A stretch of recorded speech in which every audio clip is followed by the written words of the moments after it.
devons ensemble avoir conscience que nul autre que nous-mêmes ne viendra sauver notre nation et que cela exige de chacun de nous une mobilisation tous azimuts.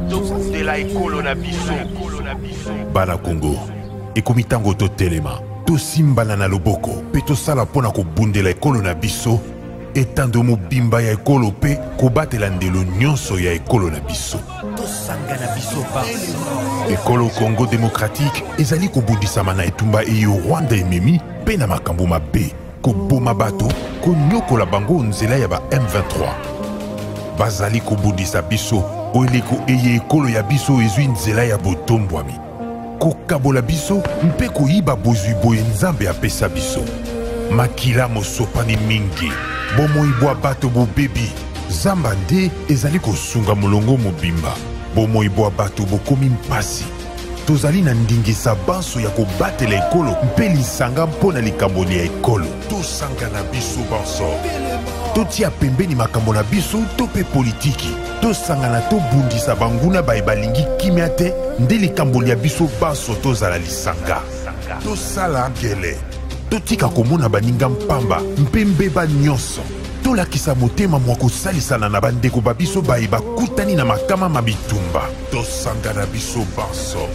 Topesa maboko mpe tozala osima ya bilombe babiso ba FRDC mpe na misala minene mia ekolo po ya kozongisa kimia mpe bokengi. Lisanga tobundela ekolo na biso mpe tolonga etumba eye. Batela ekolo, bendele ekoya te. Merci mardi Malam Mounabino Sosika Bozali, Congolais, prix de paix, Congolais. D'un seul côté, Bandeko Nyonso, Bazali, Bazoua, République démocratique du Congo comme seconde patrie pour la Bango, Topé, Sibinombote. À quelques jours, à quelques heures, il y a début enrôlement dans la ville province à Kinshasa, Bakinois Nyonso, Congolais Nyonso dans son ensemble, tu as invité Bino Bokende Belé, qu'on s'enrôlait. Ceux qui bolingi, beau changer, Bakambi, ceux qui bolingi, beau sanctionner. Bakambi, bon sanctionner, ba député, bon sanctionner, ba gouverneur, on a dit nous, tout invité Bino Belé, Bokende ko s'enrôler pour être de Nikadi Mazako rassurer Bino qui a enrôlé au Banda le 24 décembre. Aux la terre enrôlé comme on a souka pour Tambango, Bokende Mbango ko s'enrôler pour permettre na Bino, Bosimba destiné à Maboko, il y a 5 ans, Mboka na Bino na Maboko na Bino, Botike la 5 ans, Maboko, Mboka na Bino na Maboko, Batum Soutenda qui ça 5 ans à Kinshasa et Salinine, 5 ans à Kinshasa. Basali nango nini botala batu nini botindaki na baprona na l'Assemblée provinciale. C'est ça que merci na onengo rappeler biso campagne électorale bandina no tengape. C'est ça que na zui mokano ya ko banda ko contrôler bato ba osala campagne avant ba bandi campagne moko précoce na ko banda tirer là. C'est ça que ba image tel a dit na mutali boso na contrôler RTNC tali boso na contrôler RTNC ngape na chem service nanga monitoring na ndak so ka RTNC et les sonnetés ne sera dans Zali ba enregistrer atindeli c'est ça azo contrôler ngape po ils à la tête que biso ba toto sa RTNC boya ko tos nazo contrôler RTNC pour tant c'est ça la ça ba rapport de muta viola kama kasi ba mesure c'est ça que za RTNC tout toza no mbamba toujours contrôler pour to boy mutu mo za likolo baninga za chaîne nationale na ba avantage na biso pour toza o tozali to boy. Merci, c'est ça qu'on rappelle. On a conférence de gouverneur. On a une conférence de gouverneur et qu'on fait mardi à l'élo. Dans la province, il y a Équateur, précisément dans Mbandaka, chef de l'État qu'on se rendre tout à l'heure. Projet à développement 145 territoires, Ezali, Motouya, Alikambo, Motuna, Siko. Quelles sont les retombées? Il y a les 8 précédentes conférences de gouverneurs au Salama. Est-ce que comment on dit que l'embaté, comment on a mozikité ba gouverneur ba monana, oya mona oya sa moi moulayi oya expliquer o ndenge nini asala a déjouer qui assemblée provinciale na ye oya expliquer o ndenge nini a dota assemblée provinciale na ye. Quelles sont les retombées à la conférence de gouverneurs depuis Tobanda? Mbandaka, ce qui n'a pas eu beaucoup de banakoloba, bato sika kola les athées. Posa koyenga yenga na Kinshasa no lendo biso et sika kola les athées. Tozo ba notre soutenir tribalisme mais bato mbandaka junior bakokela. Et c'est là qu'on a un banda de zate. Bisike zate. Moi, bisike, c'est la caravane, n'a n'arrive vers ça. Moi, ici, quand on est tondi, et c'est là qu'on a les zate. Ah, c'est pour ça qu'on a beaucoup la caravane, jambibo. Et c'est là qu'on a les zate. Fait bon market. N'a banda de c'est là qu'on a les zate. natanga susu nani o kilwando na mbanda ka sika kolala esate esata botika lolem na kisasa ozaka lolem na kisasa diche nyo sabwa kabino misala soye babino na mbanda ka sika kolala esate ozaka lolem ndo yala yala na kinshasa bobongisa bisika na bido bobongisa kicha kongo ko bonga bongo obongisi ngana na mwa faire que na mbanda ka na salima bo tika lolendo neve conférence ko funga mokola lelo union sacrée au bord de l'éclatement après Moïse Katumbi li solo mokezo beta ma départ moi ko le sabat il semblerait que Jean-Pierre Bemba pas au kende Jean-Pierre Bemba te lobi ba le bité ko tika il semblerait à confirmer Pembe no ba jouer c'est ba ça yo moko za mutama na bi il semblerait que Jean-Pierre Bemba pas au kende quel est le problème de l'union sacrée est-ce que Félix Tshisekedi yé moko ali créer à désigner te na kati union sacrée est-ce que le manque d'organisation union sacrée ça était à la base ya ba départ mususu ndenge ni ko comprendre que na premier mandat na ye, Joseph Kabila, il y a eu plus de force autour na ye. Mais na premier mandat na Félix Tshisekedi, il y a plus de départ autour na ye. Qu'est-ce qui justifie cela? Est-ce que lui-même n'est pas la clé? Il y a décision dans la union sacrée, Tokolobelango na émission, na biso ya mokola lelo bandeko bakufa ki batika ki biso plus de on parle de 169 morts, mais moko ekosalema mardi à lelo 20 décembre na Esplanade à Palais du Peuple. Pour la cobonde d'être un colo ya milimo ya bandekwana pe gouvernement à prendre l'engagement ya kokunda bandekwana moi enveloppe et kopesa manakati ya mabota c'est vrai enveloppe et kokunda et ko remplacer bandekwana te mais gouvernement zu engagement na motuna na gouvernement mbongo zu engagement eza bien mais mbongo mususu longola na kati ya famille so longola $1000 obongisa ba pavé na makala otinda ba responsable wana autant dans l'Assemblée provinciale, il y a Tinda dans ma cala pour la dossier. Autant dans l'hôtel de ville, il y a Tinda. Autant la ministre des Travaux publics, ministre des Travaux publics, ministre Guizao. Autant la Nengenini, à l'Osala Moussala. Autant la ministre de l'aménagement du territoire, Nengenini, à l'Osala Moussala. Toi, sur la terre, pour l'Engela Kaba, tout est Moussala et Salami Malamouta. Il y a eu des morts, on parle de plus de 160 morts. Tout l'Engela Kaba. Il y a des responsabilités, il faut les établir. Il faut pas que le conseil la tourne à Makala, Bakutana Zamar Kabun, Kabun, Bote, Bakutana Jimiki Tenge, Bakutana Barnabe, Batuba Kende na Makala pour les Kambote Bakufakio. So tu Batuba Kete, tu s'inscris dans la logique, Moko, Moutou Asus na valeur que na Congo. Donc, bon, on a $1000, $1000, bon, ça va pas faire na Makala. Bakino, Bozola, Bozola, puis bon, venga, parce que je suis le Belabino, Gaza, mon Belabino, tout ce que je suis, mon Belabino. Tout ça va le Belabino, Nengeni. Deux invités dans l'émission, Nabiso, Yamukola Lelo, Patrick Makanga, na Pession Mboto, Zaline de Koya FDC. Ah, mais il y a un sacré, vous n'avez pas de problème. Patrick Makanga, semaine passée, à Tomboli Mungongo, a aussi une démission au gouverneur Gentini Ngobila. Pourquoi? Na évité Mgo au PCN, Patrick Makanga, na Pession Mbote. Mbote Mingi Ndeko, Trésor Kalafayi. Mbote Mingi, Naba Congolais, Oyo Bazali Kolanda Biso, Bisika, Belemi. Yango pensé nangai babakano poto pensé pieds et paille ya ba ndeko nyonso yo ba perdaki ba famille nyonso yo ba ndeko nyonso ba kufi et puis ba sincère condoléances nangai na ba famille et pleurer ba yo ba kufela ki bato likolo ya mbula o ebetaki na kati ya ville province ya Kinshasa ndeko Trésor Kalafayi olingi gouverneur akenda kende po asali yoni ndeko Trésor Kalafayi okoyeba ete na discours ya mokonzi ya mboka ya 6 minutes pour na mise en place pour na ko lancer ba consultation générale pour na mise en place ya union sacrée mokonzi ya mboka ekolo Congo Félix Antoine Tshisekedi Tshilombo azala ki clair aloba ki ete union sacrée azana besoin ya large consensus pour na union sacrée de la nation et tonga moko boye plateforme moko politique o ekozala basé sur les principes, il y a respect, il y a état de droit. Sur le respect, il y a principe, il y a état de droit. Mais en gros, tant que tu veux le soleil état de droit, et là qui s'y était, il faut que tout ça mibeko. Parce que justice, les alliés, auto bengi bon dans le poteau, bras séculier état de droit. Les alliés condi au esindi état de droit. Alors, namambi batali justice. Tout ça, comment on a été, tout le monde y était, Ndeko Ngobila, gouverneur, il y avait Ngobila. Nandeko Junior, Nemba Lemba. Bato wana mi balé, ba violé constitution, li mobeko li kondi à école au Congo, où le bas était un article 110 que député Oyo alongwe délibérément regroupement politique to parti politique naye aza réputé ko renoncer na mandat naye ou soit na moitié à parlement et assemblée nationale ba okende ya on a zela na kitande ko na yango wana ndeko gouverneur ya ville Ngobila ba votaki sur liste ya PPRD ndeko Junior Nembalemba ba votaki na liste ya ACO. Mais curieusement na monaki na koyaki na tchaki maboko na ngai na décision moko signé par ndeko Gentini Ngobila comme président national ya ACP où ils allaient nommer ndeko Junior Nembalemba comme président à Ligue des Jeunes.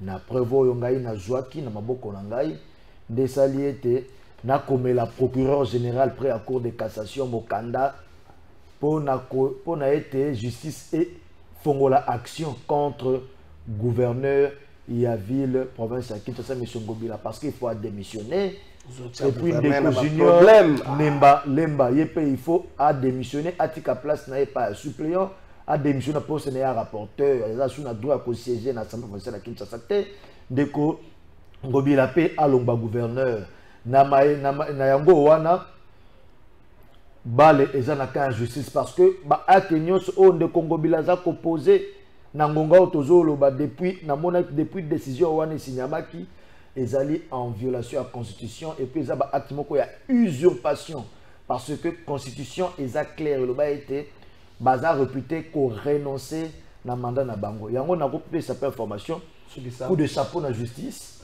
azo ko informer te ba notification de Ngobila déjà esalemi ba notifier gouverneur ya ville ya Kinshasa de Ngobila na rapporteur ya assemblée provinciale ya Kinshasa monsieur Junior Nembalemba pona mokanda obiso kotaki na niveau ya nini ya cassation na niveau ya cassation nango tokoki ko permettre ta mokete bato baye kokota union sacrée ba lokwa neti na zelo na kati ya bileo mokonza mboka alingaki ya kitoko zelo ezayeni ba pratique oyo to telemelaki yango biso nyonso na époque FCC ba pratique ba dédoubler ya ko dédoubler bazo batama na esiko ndeko kala fa soki sawana bazo batama ko ba ete non arrêt à cour constitutionnel et pesa ki bango et pesi ba libre ya ko violer constitution non arrêt ya cour constitutionnel ezalaki pona dossier ya type ya mandat ya ba élu parce que ba élu ne tout monde wana ba élu bazalaka na deux types ya mandat bazalaka na mandat impératif tout comme mandat représentatif mais cour constitutionnel tango a répondaki abiete constitution ekolo Congo eboya nyonso ba mandat impératif na yango wana mandat impératif ezali mandat impératif ezali ete député ndenge azali wana il faut asala maemanso oyo parti politique na ye ekoloba maemanso parti politique ekoloba ye aza obligé ya kosalela yango yango wana babengi mandat impératif mandat représentatif oyo cour constitutionnel asoutenaki abaki ete type ya nini ya type ya type ya ba élu oyo toza nango baza na mandat type ya mandat ba élu oyo toza na bango baza na mandat moko représentatif mandat représentatif la kisi était député aza na possibilité ya kosala aza obligé te ya kosala nyonso oyo parti politique na ye lobby nango wana député pour l'intérêt à peuple à cause de position moko boye à l'encontre ya volonté ya parti politique na ye nango abengi mandat représentatif nango wana arrêt wana n'a rien à voir na article 110 ya constitution ezo koloba ete sauf que l'ongwe parti politique tout regroupement politique na yo olombi oza réputé renoncer na mandat na yo yango mona bozo balinge bana na kati ya meto ya batu lokola faute sceptique justice asa jamosa na yango makanga merci na yo. Le mandat impératif est une forme de mandat politique dans lequel le pouvoir est délégué à une organisation ou à un individu élu en vue de mener une action définie dans la durée et dans la tâche selon les modalités précises auxquelles il ne peut déroger. Il s'oppose au mandat représentatif. La différence entre les deux, la différence entre les deux forme de mandat, bon, on peut savoir la différence entre les deux. On a prof et Diéli, la PCOP Mbote. Mbote mingi ndeko Trésor Kalafai, Mbote mingi ndeko Nangai Patrick Makanga. Kasina Makambo de Kwatali Sibiso Awate Baïté, la politique est à la fois une science et un art. Oui, oui, le mandat représentatif est libre. L'élu est libre d'agir librement et non révocable, sauf exception. En France, le mandat pour... Bon, s'il vous plaît. Là, juste, je dirais ceci. Hein. La politique est une science et un art. La science, la politique a ses principes, a ses méthodes, son objet d'étude. Azali, bon, voilà. Politique azali science. Mais politique azali art. Et dans la manière de règle, où est-ce que batoba respecté pour na kosala, mosala. Tant que le mandat représentatif, il y a un cité député Ndingisa à leur parti critique, où est-ce que bateau, bazali eli sur une liste. Sur la liste, il y a un parti politique Nabango, bazali ko bénéficier na campagne. Il y a un parti politique Nabango, bazali ko bénéficier, voire même na financement. Aujourd'hui, les députés ne plus pratiquement autobengaka la notabilité ou aujourd'hui, le député est aussi dépendant parce qu'il agit en fonction de la ligne partisane. On ne dit pas, le mandat n'est pas impératif, mais lorsqu'un député agit, voilà pourquoi que la politique c'est aussi un art, hein, au-delà d'une science. Parce que Makambele ko salema na régime ya ndeko ya Tshisekedi des ali mingi bako kwa mingi na likambo ya art l'art juste et ko ramener biso na to benga ka le beau hein kitoko le lenga nini ko sala makambo dans le respect à règle c'est ce qui échappe un peu na katia ndo moni makambo bangobile ko bima ya ba junior nembalemba e ko bima ba makambo ya ba hold up ya bazui bato bazui majorité bazalaki na yango te donc nous surtout ezali kamboya to côté ya nini na ba génération ekoya kasi biso tika na pesa na kopesa mbote na bana ya changu pe kimanteke et sikoyo ndeko batangia wa gouverneur Ngobila banda ina bokonzi na ye bana na baxilo un mot peut-être na bandeko yo Messi Nsale Malelo 169 morts ba qui Messi Nsale Malelo azokende ko bakende ko tika bango na ba demeure na bango ya suka gouvernement a pris en charge ba obséquana et puis une enveloppe réservée à chaque famille qui a perdu moko na bango. Quand on benga quand l'enveloppe bango ezali ya hauteur nini. Gouverner c'est prévoir. Dans auto benga na gouverner c'est anticiper. Anticiper maimakoya.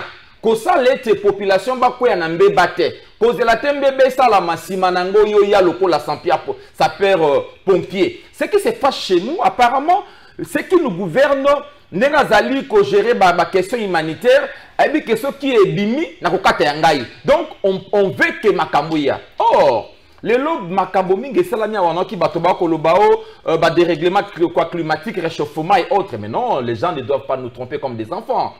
Le problème de la ville de Kinshasa est lié à un manque d'anticipation stratégique et rationnelle de la part de nos autorités. Le lot Kinshasa est mis sur le 30%, il est dit national, il est dit il y a ville. Donc 20% des constitués l'ancienne ville de Kinshasa, de 10%, 90% Nakati, 80% Maluku, 10% Télé. Et en Maluku, le 80% de l'espace Moko, vert libre, où on peut construire de nouvelles villes pour désengorger la ville de Kinshasa. Cette ville a été construite pour 400 000 habitants, c'est que les Congolais ignorent. Pour 400 000, mais le autre est au-delà de 15 millions. Mais quelles sont les infrastructures qui accompagnent? L'espace Union Sauvert est commis occupé. Donc, comme le quartier 1. Au moni chef de division, il y a urbanisme et habitat, il y a la bureau, il y a un espace de au moni maman to kufa o ya neni ya assemblée provinciale ya Njili maman na pe akamati ya mabele moto na moto Ngobila pe bato asu mabele na bango bakaboli bakomi commerce le Saint-Thérèse au côté là quartier local à sans fil et botami na nini donc ba quartier le long en face il y a stade de martyr on commence à construire on construit sur des caniveaux on ne sait même pas juste pour tirer rivière na biso. Mais non, il y a des autres réunions surtout. Même Gombe comme Kozinda. Gombe Zinda. C'est pas ça. Gombe zinda kolega bino. Donc, ce qu'on lelo, nous vivons dans un espace non urbanisé. Merci. C'est parce qu'il y a l'absence totale, il y a autorité de l'État. Merci Patrick Makanga, 1 minute pour cette question et moi peut-être na bande konyo soane puis na organisation de salon. Malheureusement jusque-là il n'y a pas de sanction, il n'y a pas de démission. Oui, ndeko Trésor Kalafai na kiti na motuna na yo mbango mena lo baete ndeko la politique est cause à l'écolo ya ba règle té. Un mot le bi art, un mot le ba qui règle. Donc la non non, dit art et science. Oui oui, il y a on habite règle les l'écolo il y a tout ce qui est beau, tout ce qui est bon sens. La loi s'impose à tous. Bien mais qu'on a constitution le ba été tout mandat impératif est nul. Député basé na type ya mandat représentatif. Donc député une fois élu pour l'intérêt à la population, à Kobo il y a une injonction, il y a parti politique. Ouais. Donc c'est ce qui s'est dit. Donc pour les cas échéants, changement à majorité ou non, union sacrée, ils ont plateforme de fait, ils ont la personnalité juridique. Moutouko côté l'union sacrée, ils ont besoin de quitter le parti politique, mais il obéit à une pensée, il obéit à une vision. Vous voyez un peu? Il obéit à une pensée, il obéit à une vision selon les pour le bien-être de la population, qui n'a rien à voir avec le fait de quitter son parti politique, qui n'a rien à voir avec le fait de yakoyo comme injonction et que tu es un parti politique parce que tu es bien des fois dans un parti politique, ben intérêt ni les comme individu n'a président un parti politique au détriment de la population. Mais en gros député aza obligé te yakosala maema ou tana kati ya parti politique na ye. Nango ba déclarer ya outi lelo bazaka na ba PPRD. Mutu moko te a déclaré que non démission na ye na PPRD ou bien comment mon candidat démissionne na kati ya PPRD. Il continue à rester. Voilà, c'était une parenthèse. Ndeko Trésor Kalafai. Ndeko nanga yeni. Azobo sénateur. C'est vrai Makambolobi, oui. En tout cas, aux a raison en partie, mais qu'on y ait ma catastrophe naturelle, c'est là où tu as tout faussé. Parce que là maintenant, dans le Bélo, en tant qu'ingénieur, géomètre, topographe, j'ai des notions dans ma matali, assainissement, évacuation des eaux pluviales. J'ai eu même à défendre sur ça. Évacuation des eaux pluviales, que dimensionner ma ouvrage capable de causer un boule en charge pour les mango na exutoire, donc le point le plus bas, il y a fleuve, il y a point de pony, na exutoire et dimensionner en fonction de la périodicité. En fonction de la périodicité, ça veut dire quoi? Tous les bambous le bêta chaque 3 ans, tous les bambous le bêta chaque 5 ans, tous les bambous le bêta décennal, vous voyez un peu biannuel même les alliés. Décennal, bamboula monsieur à chaque 20 ans, bamboula monsieur à chaque 50 ans, bamboula monsieur à chaque 100 ans. Mais, on a des règlements climatiques. Et ça dit que, bamboula monsieur à chaque 10 ans. Hein? Et comme qu'on bête chaque 2 ans. Bamboula monsieur à chaque 2 ans, par exemple, chaque 5 ans. Et comme qu'on bête chaque 3 mois. Donc, pour dire que les dérèglements climatiques ne nous épargnent pas non plus. Parce qu'aujourd'hui, tu peux mettre le soleil eucalyptus dans le marché à Liberté. Plutôt dans le quartier Angeli. Plutôt dans le temps tu as Bicali. Bicalitus. Tu as Bicalitus, donc tu as Tanga. Et Caliba, place eucalyptus. Et ça qui va en toi, laisser ça comme tel pour l'aération. Il y a vie, il y a point wana. Et ça pour laisser pour l'aération. Tu vois donc nous resagana kuna, bon nous rotara binzo, bon nous rotara ma banque avec. Mais ce temps nous resagana kuna. Mais curieusement, dans la mauvaise politique, lotir na kati. Bazamba est belé. Ba place est belé, bazamba est belé. Oh, mondele to atira ki ngo mondele za ki zobate. Aïe que ba place on a tiré en état naturel on est déversoir d'orage. Donc vous tenez na oasis na bandal. Déversoir d'orage on est ezenine. Eza place au réunion en mai ça les mac. Mais groupe nani ba konzo ba leka ba ministre ba leka affaires foncières, il y a urbanisme. Mais ça fait foncer à tes terrain de déversoir d'orage. Alors voilà, qui dit que place à réunion des eaux. Ministre urbaniste a fait autorisation de bâtir la place où il y a réunion des eaux. Bâton va bloquer ma maille. Or, hormis les faits, il y a qu'à bloquer maille. La place est naturelle. Bo bétonner en gros, bo matrice coefficient ruissellement. Donc, maille a côté la quantité à mingi koleka. Parce que ce qui est dans un état naturel a la capacité à absorber une partie à maille. mais bon bétonner bisika nyonso quantité ya maire côté le commis meke et comme meke na ville moko Nairobi ça dit prévu pour na 400 000 personnes na ba ouvrage d'assainissement tozen na ba caniveau ba tout tozen na ngo boucher ba entretenir na terre bon matisi quantité ya mai et créer catastrophe. Et en plus de cela, loi et urbanisme, ministère urbanisme a quoi appliquer loi na tam que tozen na loi moko boya volume sur le volume. Jamais tant qu'on se bat l'opan on a il y a 20 mètres sur, il y a 4 mètres sur 6 na banane ba tu terminé ba tekelier a zo atongi ndaku nyonso comme ndaku. Et ça loi moko ya urbanisme le ba que occupation en termes de volume et que 40%, ndaku ko le 40%. Donc il faut prévoir. Il faut prévoir place oyo au espace vert, place oyo kotika pona maye absorbamaka. Na lo urbanisme epekisa kozwa mai na ya tol ko bwa kango na balabala recommandé fréquent epekisa ma kozwa mai no tol baba konzo ko bwa na balabala ndo to mamuta sali gouttière akitati na balabala tu ama ezo na pression na kaba dia ding basali batongi bandako na nzambe babimisi ba mai na balabala na kaba dia ding j'ai tango fort de la gare le monde avant babimisi ba mai ba tuyauterie na bango na pendant tout ce temps il fallait à un certain niveau la ville est responsable parce que tozarana c'est mon directeur de l'urbanisme urbain de la ville de Kinshasa SDUK c'est mawana tokotuni gouverneur de la ville de Kinshasa ndako comme gouverneur quid du sément directeur urbain de la ville de Kinshasa. Mais vous savez que Congo parce que il y a des goemba, fati na fati, béton à béton. Donc pour dire que aujourd'hui on est en face, il y a bateau baza irresponsable. Fati na fati, béton à béton.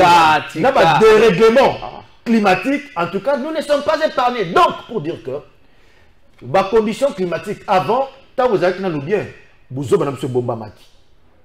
Le lorsqu'autant climat bandi ko beta dans le monde entier, biso to souffrir nango x3 x4 pourquoi parce que à cause il y a nos salons sur bana lopoto, il y a bakambi mingi bazali surtout dans le niveau ya ba ville. Merci Patrick Makala. Est-ce que na ba nini na ba ville tozana yango? Est-ce que Nde Congo Bila a metté déjà en place commission moko boye pour na respect.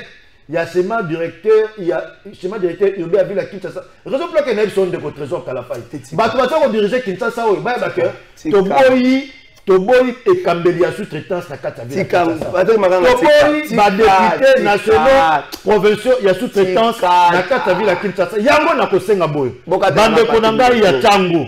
Bo s'enrôler et belé. Il y a vu la Kinshasa. Bo s'enrôler et belé pour to bengana ba improviser. Oh bazako.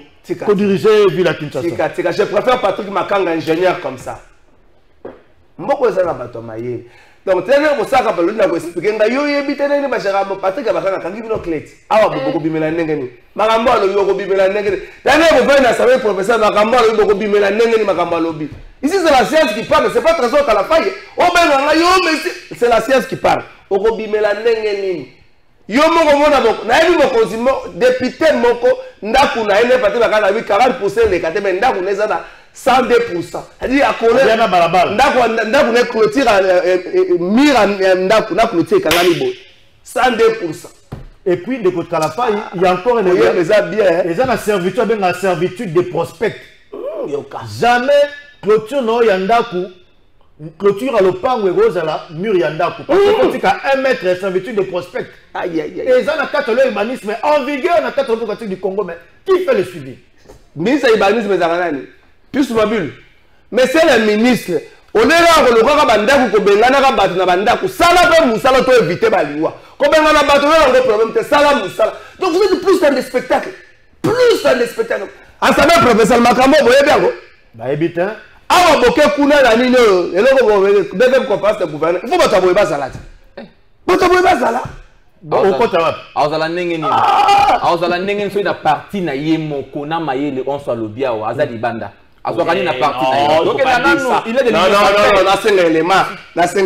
non je mets l'intelligence de mon frère parce qu'il a été trop technique. Moi je suis pratiquement dans mon volet politique. Donc j'ai dit il m'a à rejoindre na kate irresponsabilité à bato ba gouverner biso à la kisiete ba ko kamba biso ba ko prévoir te mais tant que moto ya boye lo ba ko senga bino ba na besoin ya vice gouverneur na FDC ba na besoin ya vice ministre ya ba bimisi batimo te ba kamati yo ba ko ba ta mona moko pété ko ba la mona tande ko moko to so pa makasi bakanga oyo bakobe parce que mwana changu biso bana mwana changu parce que awa ma prata bana changu à côté mwana changu vous sentez vraiment que changu tane saki bana bien il faut pas il faut pas dire ça ici mais non moi des fois je regrette quand on a compris on se dit Patrick Makanga libanda Chris Bouke na dit ba parti na bino. Non, ils sont dans le combat. Ils sont dans les combats. Ils vont rester dans les combats. Ils seront toujours dans les combats. Ils sont jeunes. Hein? C'est le temps pratiquement. Mais c'est le président de la République. Voici quelqu'un qui peut être vice-gouverneur. Monsieur le président de la République, voici quelqu'un qui peut apporter de l'intelligence. Ah, bon, s'il vous plaît, comme vice-gouverneur. Ici, il n'y a pas de gouverneur. Gérer Kinshasa, il n'y a pas question de spectacle. On a l'ongla pave. Voici quelqu'un qui peut être ministre. Il y a urbanisme et habitat. Il ne faut pas on a besoin de maman on a besoin de Zoé Kabila. Non, voici quelqu'un qui peut travailler pour l'intérêt de la nation. Combien de Zoé Kabila après vous les petits aussi dit. Qu'est-ce que nous on a à avec Zoé Kabila? On n'a rien, même pas d'affinité, rien. Moïse Gatumbi, Moïse Gatumbi ni bandi le congrès bandi. D'ailleurs ça fait que ça candidat. D'ailleurs ça fait que Moïse Gatumbi, a Moïse Gatumbi na congrès va voter. Mais Moïse Gatumbi on dit makambozo le ka moi bien té. Awa ba les autres simba moi bien té. Gatumbi on dit makambozo le ka moi bien té. Katumbi bilobi ba akataki na aéroport alwano na ngambo ya Monisco pour selo ye moi koko so ya laki. Moïse Gatumbi omoni makambo Patrick Makanga zoloba. Eza makambo boanye ali. Kokoma mokambi ya Congo esengita koyebisa biso kolinga Congo. Kolinga Congo mutu na thermomètre nango azata. Ata chef d'état na thermomètre kolinga Congo te. Biso toyebi te chef d'état linga Congo koleka biso toyebi te. Ngape na yebi te soki na linga Congo koleka yo. Kokoma mokonzi ya Congo ezana ba signe oyo bongo sala bato ba te wana olingi mboko. Ah, fana bureau climatique. Moïse Katumbi makambo okoma mokonzi ya Congo za makambo. Non dire zo le kapé sous moi bien te. Ezo le kapé sous moi bien te. Congrès bandi lelo mais wana dia Lubumbashi lobby. Ah Katumbi chapo abe mazembe pour la contre fait club est-ce que bato bako ya kaka. Tout dans no mandam.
Merci, tout le monde est au tché. Donc, Katumbi, au tché. Katumbi, est-ce que Bato Bakoya? Na ba bureau, na biso loko za climatique, Yambula. Merci, Nabilo. Tout le monde a suivi l'émission. Est-ce que Félix Tshisekedi n'est pas responsable des unions na kati ya union sacrée? Profil ni na Pantanayo. Après départ à Moïse Katumbi. On annonce départ Moko, il y a poids lourd. Il y a encore Imobali Moko Boy. On annonce départ Moko. Ya moto moko ya mugongo mukete mugongo moko mwamune c'est pas mutango le bagane mimteme mugongo moko mwamune. Est-ce que le manque d'organisation est union sacrée, le manque de philosophie moko oyo batinyo so ba Kolanda ezalita à la base ya makambo? Et comment vous expliquez que juste dans le premier mandat dans la première quinquennat na au lieu qu'il y ait des forces au baron secret autour là, il y a plus de forces au bazo longa pembene contrairement par exemple à Kabila où on a vu dans le premier mandat bato bazo ya ebele Olivier Kabila atiki Jean-Pierre Bemba bato ba keke boye donc bato ba yeye pensa. Qu'est-ce que c'est ça? Bon, oui bien, et pas nabiso en politique nous avons juste le même pathologie. Kabila souffra qui na yango Tshisekedi ko souffrir na yango. Lorsque vous avez créé l'union sacrée, en réalité zali union ya bandividu. Otali Bati Otali Kabila, Otali Jean-Pierre Bemba, Moïse, Ndeba Sangani. En réalité, bato basanganaka autour il y a vision, autour il y a idée, hein? Autour il y a offre moko oyo politique comme planté pas il y a peuple. Botali ba idée nabino, botali ezali convergente, botali ba point nabino de divergente, bo construire un programme commun. Il y a des indicateurs, des indiciaires. Sur base na yango nde boko évaluer ko bato sali nini. Mais chez nous, ezali non, parce que Jean-Pierre Bemba, l'autre tel et tel. Donc, tu as la politique, et bandi a wate. Kabila, tu as matamba to bande ko bakeye ataba kenda ki na o kakao Genève et autres, tout ce que ça là qui wana o bakeye, ko sala o ya caméra na tseke di nini yo, cash ezali ba alliance autour des individus. Yango cette fois-ci to ko senga bana ya mboka. Tout le monde a projet à solo. Hein? Parce que le Congo va demeurer ce qu'il est dans le noir. C'est parce que lorsqu'on a élu des Congo-Bila, il n'a pas été élu sur base d'un programme. Soit comme Martin de Patrick Makanga, quand moi, une minute, tu as démontré. Et puis, on a dit, apparemment, na terrain, vous prenez un tel type, vous l'amenez, débat contradictoire. Les Congolais, à la fin, diront le monsieur a raison sur toutes les lignes, sur le plan scientifique, mais à la fin, c'est l'enveloppe qui va tout déterminer. Hein? C'est l'enveloppe. Même sur le token, les gens ne vont pas regarder pratiquement nos valeurs intrinsèques, mais elle est la sauté. Bato à côté là, Nanyo Azali camarade ya Libanais, Pessi Mbongo, Kaba.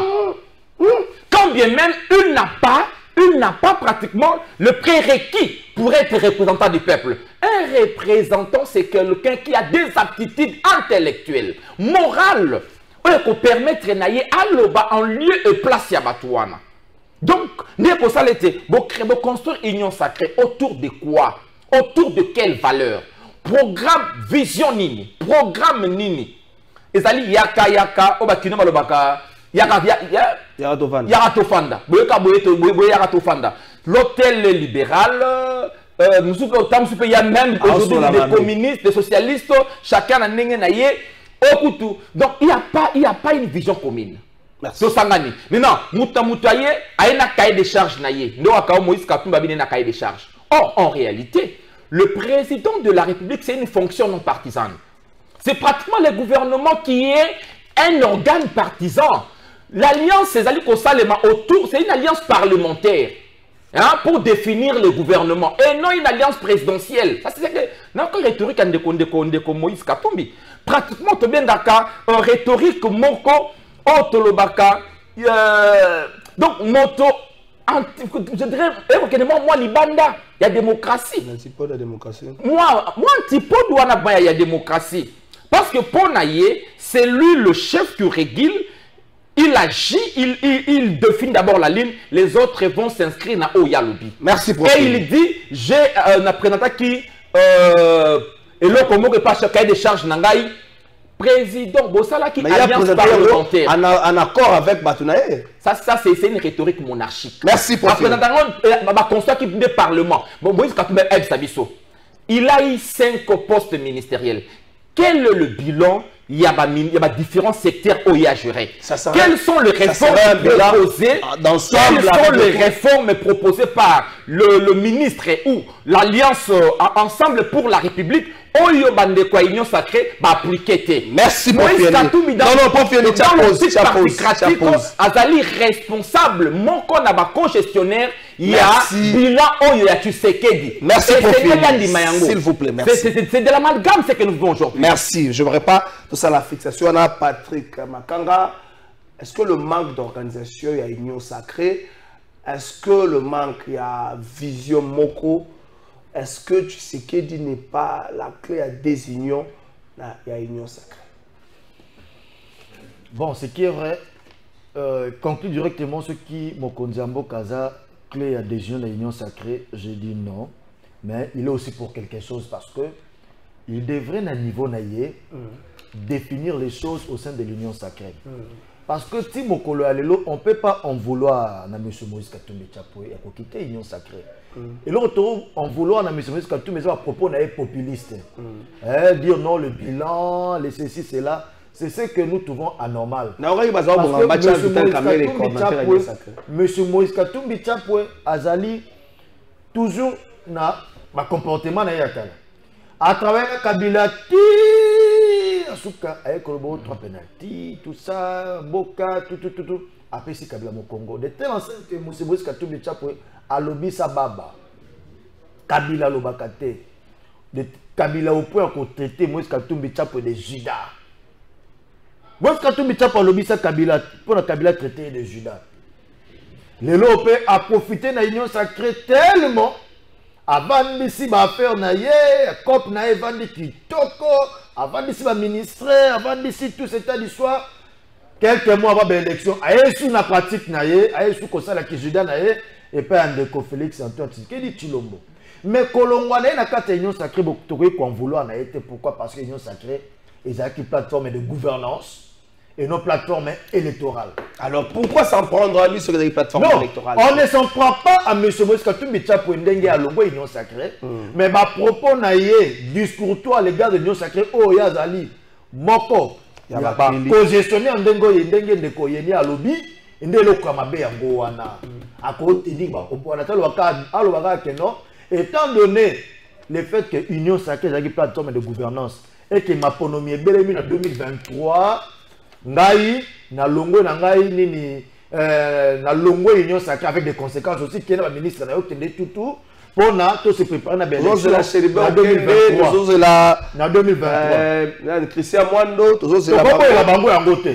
Ils ont le droit parce que l'Union sacrée est une plateforme de gouvernance et une plateforme électorale. Na ngo konjamboka a kokakinde esika wana à faire migrer l'Union sacrée des plateformes de gouvernance vers une plateforme électorale. Na mise en place, il y a charte, il y a union sacrée. Tu peux passer un grand poids, il y a longwa. Tu peux vouloir appeler un grand poids, on a tout le temps qui commence de causer un peu d'introduction. Quand moi, ce qui ne cause un peu, pas longwa union sacrée. Pourquoi? Parce que ne cause un peu, avec une union sacrée, une plateforme et une gouvernance. Et non plateforme électorale, surtout en 2023. 2023, Union sacrée n'en a pas fait mention, soit allusion. Le seul parti ou soit regroupement politique où a se prononcé sur les chefs de l'État, dans le cadre de l'Union sacrée, ils allaient AFDC et alliés. Il y a professeur Modeste Batouloukwebo, oh yé, à sa déclaration à Malobate, au moment où dans le cadre de AFDCA, conférence des présidents Evandaki et plébiscité candidature à Mokonzamboka actuel, Félix Antoine Tshisekedi Tshilombo comme candidat président de la République. Dans le niveau de AFDC, bureau politique, et Vandaki et publicité candidature de Félix Antoine Tshisekedi Tshilombo. Donc, dans la Union sacrée, dans l'élection 2023, Mokonzamboka Aza na JBC Anaye.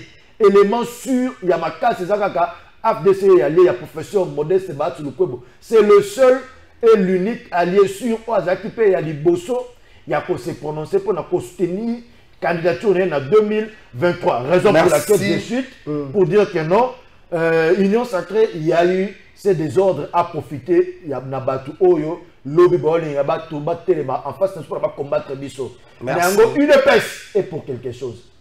Parce que, on constate que, le secrétaire général Ming, il y a eu de pèse. Nabatike Ming, il y a Union sacrée, ça va se réunir quand même, bateau, ma tête. Bateau, ça va se réunir, ici, ticket Union sacrée. Au moins, on va Bimisi candidat na sous traité na niveau na ye na bandenge na par des moyens obscurs. Kaya gouverneur ya Chopo. Candidat union sacrée ezaki nani wa ezaki candidat ya AFDC. Sur terrain, UDP secrétaire général UDPS a créé machination politique na batu moko boye, ils ont procédé par des moyens bizarres. Ba ko ici tika union sacrée. Tika union sacrée c'est nini et ko pour bimisa mutu moko indépendant. Et puis ba kawana et c'est les mecs qui na ba ici pour dire que UDPS par l'entremise, il y a des secrétaires généraux, ils ont en quelque sorte aussi profité de la déstabilisation, il y a union sacrée, oh lelo. Merci Patrick. En difficulté, mais, et là, comment vous dites que, bateau union sur Kolongwana, na électorat compact au Mokonzambo, quand on départ des actions concrètes, je pense que, union sur Kende, Mokonzambo Korobimanaye. Merci Patrick Makanga, union sacrée, ça le rôle jeune garçon Mogo, Azara voisin. Il y a une jeune fille qui est basolaka mingi la fiara kotala ye bakendaka nzela moko na kilasi bakendaka nzela moko na église mais azwaka courage ya kolinga la fite azwaka courage ya kolinga la fite siko garçon moyo aveni ya nsima aye amonaka ye na la fille jeune fille ala yebi mpe garçon mutu na ye même les parents bayebi bango akokota na koto akoti na chambre bato bayebi bango ye ya pas de problème garçon ya veni ya nsima aboti courage aye kolinga la fille mais avant kolinga ye bokasi bapesi nga bapesi ngai kozalaka mwasi ya tele ya femme te wana mpenza ndeko na ngai tokola esika moko toyebana ndeko na ngai azalaka mwasi te ndeko na ngai garçon ya veni ya nsima aboti courage alingi la fille ntango balingai na bango mpe ntango garçon ya veni ya voisin ayoki abadi kopanza fille wana sango bafille oyo bajene fe ya kisasa bandumba omoni te tala kutu ngai awa atiki ngai bakamarade ne mpe bazokotela ye pourtant bayebi verité ya lisolo ndenge moko na union sacré boloba bosediside eloko nini bozali bozoloba te bozaka nini toyebi te bozaka nini makanisi ya chef de l'état bozaka nini état bosele chef de l'état bosedeside boyebi te baati likolo bakutana na makambo mikolo klebo azwi yango abiche klebo akobima te bakangi klebo yango abiche teti avandi wana bato nyonso na nyonso bakutana na makambo bose décider le wango za bobisa pe chef d'état que no chef de l'état to vanda to solo loko ezaka ndenge tokena bozoloba te tokovanda ka toko moko na dépôt candidature bato likolo candidat président poko sani ide pesi moko lobaka ne bozoloba ko toto loki kalonji na baction na ye na niveau ya changu bongo tokozonga conférence de gouverneur est-ce que cette histoire ba gouverneur ezopesa ba résultat oyo peuple azozana Kinshasa to zela nini angobela kei elle a besoin du solo to elle a biso fachi na fachi beton na beton to elle a besoin ndenge nini tokosa makambo Patrick Makanga lobi toke na riche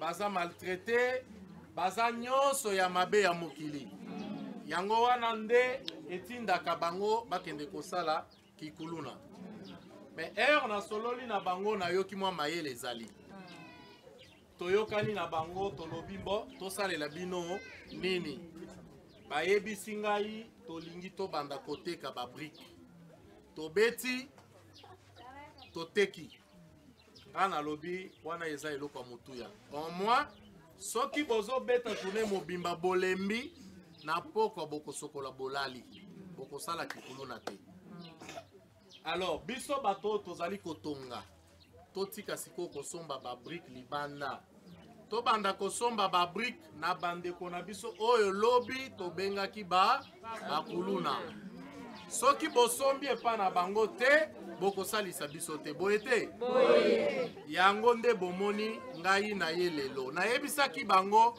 nakopesa bino mbongo te nakotinda mbongo na représentant na bino na oya ngai basomba ba machine balobaki na sombela bango 5 nga na sombeli bango 10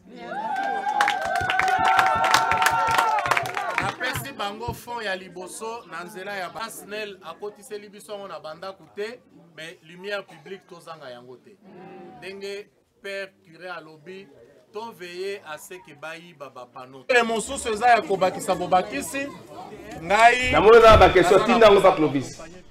Merci, merci. On les a acquis honorable Guy Kalonji, quelques réalisations pour l'année 2021-22 plutôt. Il y a Tchangou, député national. Bonjour, plateau des vérités.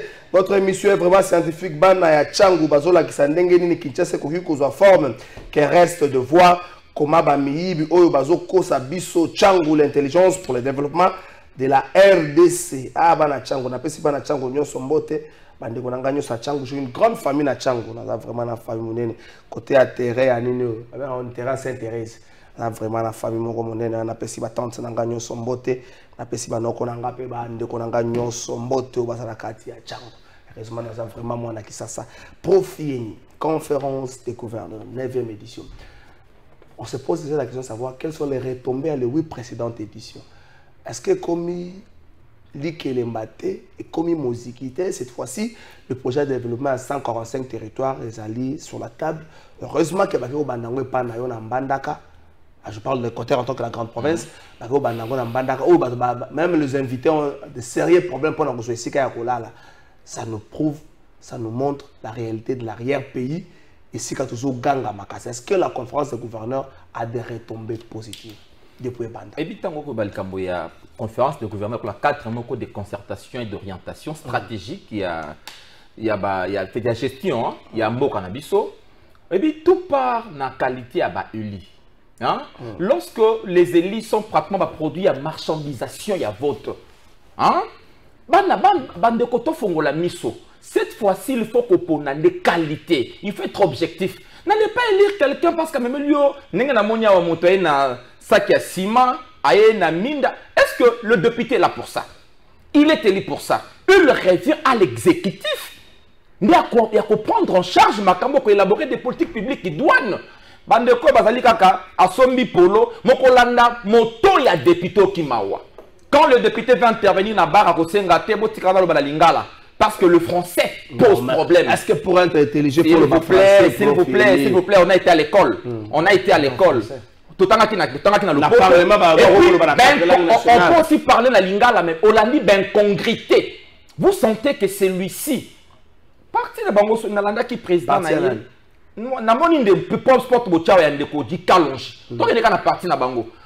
quand je suis les animateurs de ce parti, je me dis, ça c'est encore ce que papa m'a chanté chez Guéchan c'est le Kopamba. Hein? Aujourd'hui, la politique, j'assume ce que je dis. J'assume ce que je dis. La politique m'a chez Guéchan c'est le Kopamba. Hier, la politique était pratiquement un champ élitiste des acteurs pétris de talents, intelligents, capable pratiquement d'élaborer des programmes pour développer l'espace nabango mais les lots politiques comme les lots ya motacha qui makelele alobi lingala na ya ba yanke il devient député il devient gouverneur pour quel résultat nous parlons en Bandaka nous parlons en Bandaka avec mon vieux Boloko mais il a encore le reflet navrant de ce que je dis ici. Quand vous prenez un type un pareil monsieur gouverneur vous voulez quel résultat? Parce que lorsque dans une tête, et donc on loge caca vide, il projet ligne à développement. Donc quand vous prenez pratiquement l'ensemble, c'est bon, je pense planification stratégique et pas une habitualité. Donc nous déplorons ici la gouvernance de la ville de Kinshasa. Il faut que même les députés nationaux de la ville ne sont pas épargnés. Ils sont censés rentrer. Je vais voir le gouverneur le week-end. Voir le gouverneur, lui poser certaines questions. Comment évolue l'espace au Bango qui est élu. Mais tellement que, des fois, c'est déplorable. Quand j'observe, Nathalie, il y a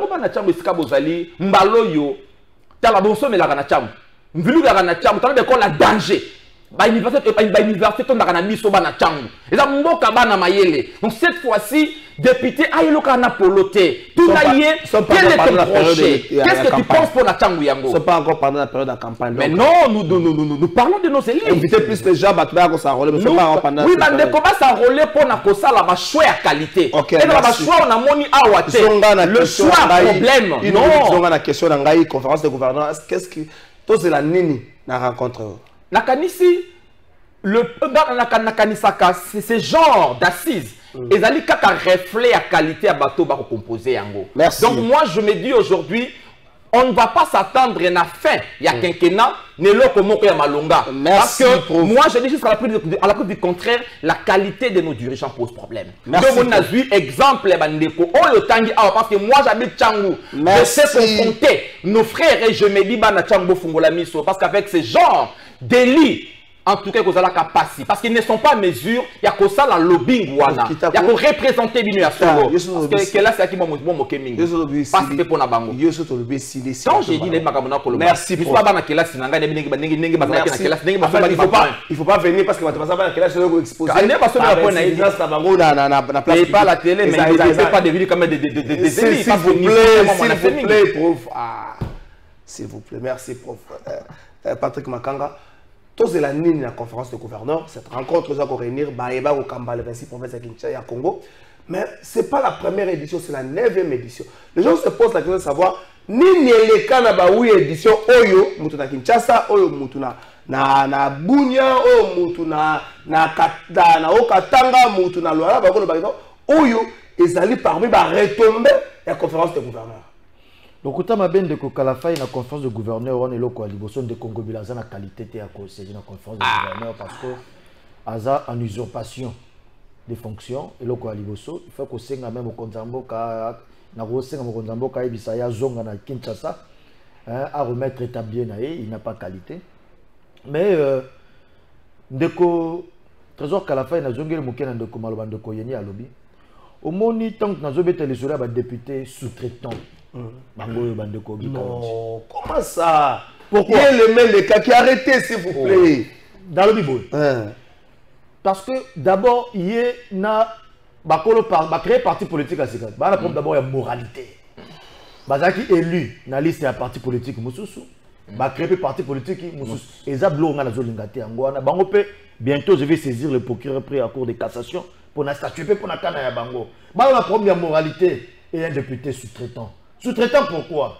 Parce que Ayeli Mosala ya Osalate, Ayeko s'improviser na Tchangou, Akoma député à Mata Trente, à Sogola Maya Malembate, à Sogola Maya Tsangate, Maya Sanganate, à Liambala Maniangute, à Sogola Maya Antilite, Yali Maboti Angombe Nani na Batoa, Ali Ambot Angombe na Batoa. Il s'est improvisé en Wabi Kepone, Moussala député, et ça quoi na lumière, à la lumière na Balabala, et au Kabasima, et ça au Kababa, Bamasino, Bassé de Papa Justin, il y a brique.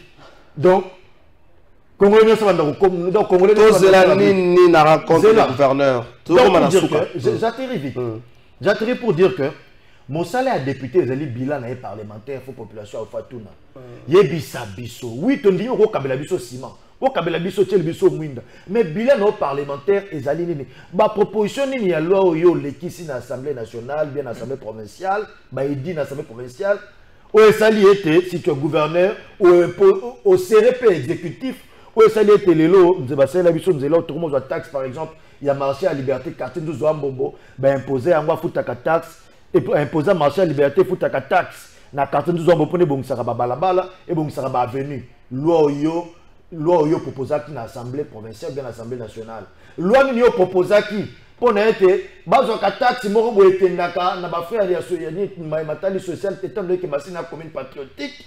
Babi c'est la banque vraiment na budget à l'état pour na ba renforcer ba infrastructure collective kuna loi ni yo sali yo loko moni yo sali ni oye na saki ya loso oye na saki ya fufu oye na mwindo tie bazo kanta ba congolais baza bazomba baba kanto ba na tsango baza ba nyama biso to tangi na tsango na diplôme d'état na itinjini na tangi na EP 4 masina ba na tsango baza bazomba te bango de to se ka bango attendre na rencontre to komi na suka. Dans la rencontre, il y a conférence, il y a gouverneur. En tout cas, nous attendons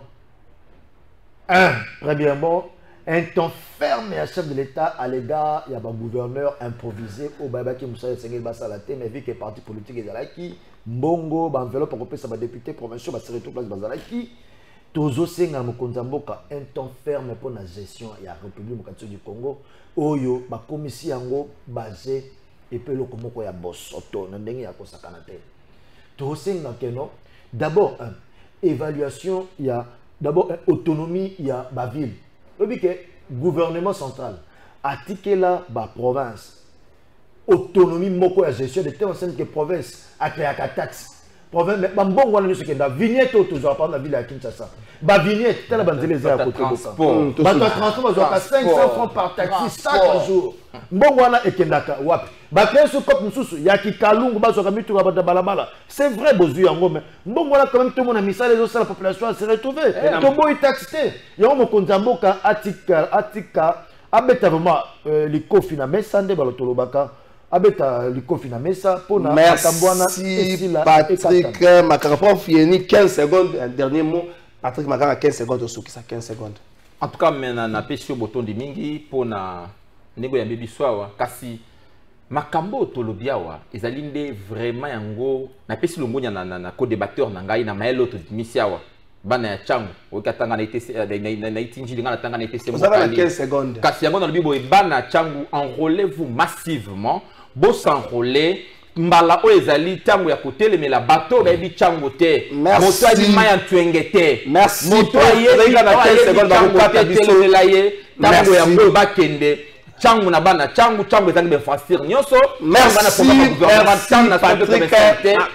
bana changu bokende ko s'enrôler le 24 merci bongo de voter bato mingi pona chabana 15 secondes en tout cas merci beaucoup. Voilà opportunité pesa melibiso bande konangai ya Congo mobimba plus particulièrement bana changu bande ko ya Harare na pesi mbote na kota aéroport wana bande ko Harare na lubwa kutondo so kapena lubwa ko na Harare na pesi mbote. Voilà opportunité pesa melibiso ya ko s'enrôler massivement pour tout bengana ba député sous-traitant au baïli ba réalité na biso te mais ba s'improviser parce que peut-être aujourd'hui bana mike mais la minute au colis déjà plus question à ba député sous-traitant.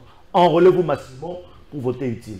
Merci à Francis Beya. Tout ça là qui n'a lobby de construire nos émissions. Émission elle est ici. Nazo funda, nalo balika moko. Vous savez, la bête armasola balle la musique n'a pas. Mais la carrière de Messi nous enseigne. Si tu es dans les vrais, reste dans les vrais. Quand tu as la caméra, tu as braqué, tu n'es pas faux. J'assume ce que je dis. Si tu es dans les vrais, reste dans les vrais. Cristiano Ronaldo représente les faux. La caméra sur la branchée pas naïe. Messi représente les vrais. La faire carrière n'a pas mi balé parce que pour la bango compteur ici, la faire carrière n'a pas balé le vrai aïe balé. Si tu es dans les vrais, reste dans les vrais. Quand tu es un journaliste, tu te dis bah tu quand tu es peuple à ce là, tu veux quoi? On dit bah tu passes là comme quel bah yem bah quand on va misser pour dire bah cosa vrai, reste dans les vrais parce que souka. Il faut dire les mbas c'est le soir qui détermine si on est fils. Est-ce que tu fils, tu es dans les vrais ou tu es dans les faux? Oye, toye.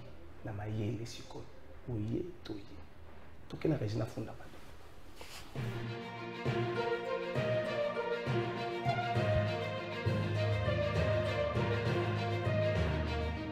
la funda siko ba tama mokonzi ekolo ofundo de ba na funda lelo population de merci tata mokonzi ekolo mano afunda kabatwayi ko funda ya lelo ezali mbela ya ba congolais dans son ensemble. Les Congolais ont l'occasion de gouverneur Nzambala la kapongite occasion de les lozo banda conférence de gouverneur na bango. Et ça quelques gouverneurs oh baza bango moko ba source ba problème. Et si quand nous bayambi bino bobo boloko bolumbu ye moko akoma synonyme ya problème. Bobo boloko bolumbu. Gouverneur à Kinshasa qui kuna tiki matang pa na ye yo kataki séjour na États-Unis au Zongia. Même le gouverneur qui se retrouvé kuna zongi sa ye to vanda na ye apunda batwa. Zongi sa ye to vanda na ye. Et ça va gouverneur baza ba ba problème. Ça mo considère côté OK. Ye biza biso situation vivi masuke za la kanini. Asa la gouverneur to ko tika la bongo éternellement. Ça mo considère ko lo tia pour la bakaba gouverneur. Pour meli melo pekisa bango pe makamba photo. Gouverneur à Congo central on a un problème. Et dans le village moko ba boaka bato bazala balabala. Akanga awele okanga ba photo na ote aye biso vérité. Na fundi gouverneur à Congo central, na fundi gouverneur à Kinshasa, na fundi Fifi Masuka position e banaka te. Na fundi mutazo ya mabino bobo boloko bolumbu.